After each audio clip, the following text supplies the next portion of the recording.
10ನೇ ತರಗತಿ ವಿದ್ಯಾರ್ಥಿಯನ್ನು ಇರಿದು ಹತ್ಯೆಗೈದ 8ನೇ ತರಗತಿ ವಿದ್ಯಾರ್ಥಿ. ಗುಜರಾತ್ನ ಅಹಮದಾಬಾದ್ ನಗರದ ಖೋಖ್ರಾದಲ್ಲಿರುವ 7th ಡೇ ಸ್ಕೂಲ್ನಲ್ಲಿ ಮಂಗಳವಾರ 10ನೇ ತರಗತಿ ವಿದ್ಯಾರ್ಥಿಯನ್ನು 8ನೇ ತರಗತಿ ವಿದ್ಯಾರ್ಥಿ ಇರಿದು ಹತ್ಯೆಗೈದ ಘಟನೆ ನಡೆದಿದೆ. ನಗರದಲ್ಲಿ ಆಘಾತದ ಅಲೆಯನ್ನೇ ಸೃಷ್ಟಿಸಿದ್ದು, ಶಾಲೆಯಲ್ಲಿ ಭದ್ರತೆ ಹಾಗೂ ಶಿಸ್ತಿನ ಕೊರತೆಯ ಬಗ್ಗೆ ಬೆಳಕು ಚೆಲ್ಲಿದೆ. ಇಬ್ಬರು ವಿದ್ಯಾರ್ಥಿಗಳ ನಡುವೆ ಜಗಳವಿತ್ತು. ಶಾಲೆ ಬಿಡುವ ಹೊತ್ತಿಗೆ ಅದು ದೊಡ್ಡ ಜಗಳಕ್ಕೆ ತಿರುಗಿತು.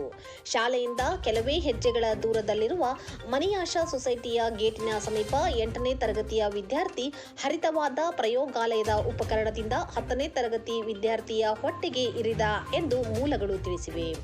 ಇದರಿಂದ ಗಾಯಗೊಂಡ 10ನೇ ತರಗತಿ ವಿದ್ಯಾರ್ಥಿ ಕುಸಿದು ಬೀಳುವ ಮುನ್ನ ಶಾಲೆಯ ಆವರಣದ ಹಿಂದೆ ಓಡಿದ. ಜೊತೆಗಿದ್ದ ವಿದ್ಯಾರ್ಥಿಗಳು ಕೂಡಲೇ ಆತನನ್ನು ಸರ್ದಾರ್ ಪಟೇಲ್ ಆಸ್ಪತ್ರೆಗೆ ಕೊಂಡೊಯ್ದು ದಾಖಲಿಸಿದರು. ಆದರೆ ಆತ ಬುಧವಾರ ಮುಂಜಾನೆ ಮೃತಪಟ್ಟ ಎಂದು ತಿಳಿದು ಬಂದಿದೆ. ಪ್ರತ್ಯಕ್ಷದರ್ಶಿಯಾಗಿರುವ ಅದೇ ಶಾಲೆಯ 10ನೇ ತರಗತಿ ವಿದ್ಯಾರ್ಥಿ ಘಟನೆಯ ಭೀಕರತೆಯನ್ನು ಸ್ಥಳೀಯ ಮಾಧ್ಯಮಕ್ಕೆ ವಿವರಿಸಿದ್ದಾನೆ. ನಾನು ಗದ್ದಲ ಕೇಳಿ ಒಳಗೆ ಓಡಿದೆ. ಓರ್ವ ವಿದ್ಯಾರ್ಥಿ ಭೌತಶಾಸ್ತ್ರ ಪ್ರಯೋಗಾಲಯದ ಉಪಕರಣದಿಂದ ನನ್ನ ಸಹಪಾಠಿಯ ಹೊಟ್ಟೆಗೆ ಇರಿದಿದ್ದ. ನಾನು ಇದೆಲ್ಲವನ್ನು ನೋಡಿದೆ. ಭದ್ರತಾ ಸಿಬ್ಬಂದಿ ಗಾಯಗೊಂಡಿದ್ದ ವಿದ್ಯಾರ್ಥಿಯನ್ನು ರಕ್ಷಿಸಲು ಪ್ರಯತ್ನಿಸಲಿಲ್ಲ. ಅವರು ನಿಂತು ನೋಡುತ್ತಿದ್ದರು ಎಂದು ಆತ ಹೇಳಿದ್ದಾನೆ. ಪೊಲೀಸರು ಪ್ರಕರಣ ದಾಖಲಿಸಿಕೊಂಡು ತನಿಖೆ ನಡೆಸುತ್ತಿದ್ದಾರೆ.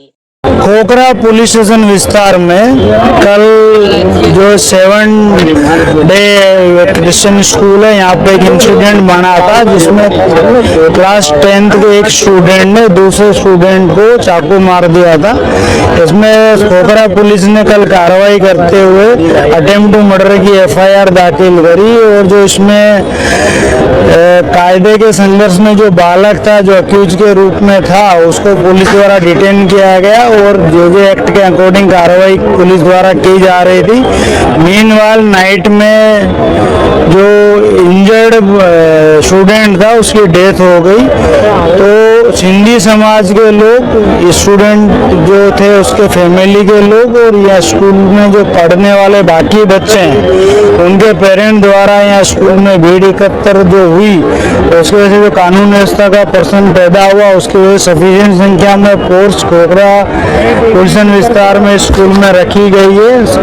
सभी सीनियर अधिकारी स्थल के ऊपर हाजिर है।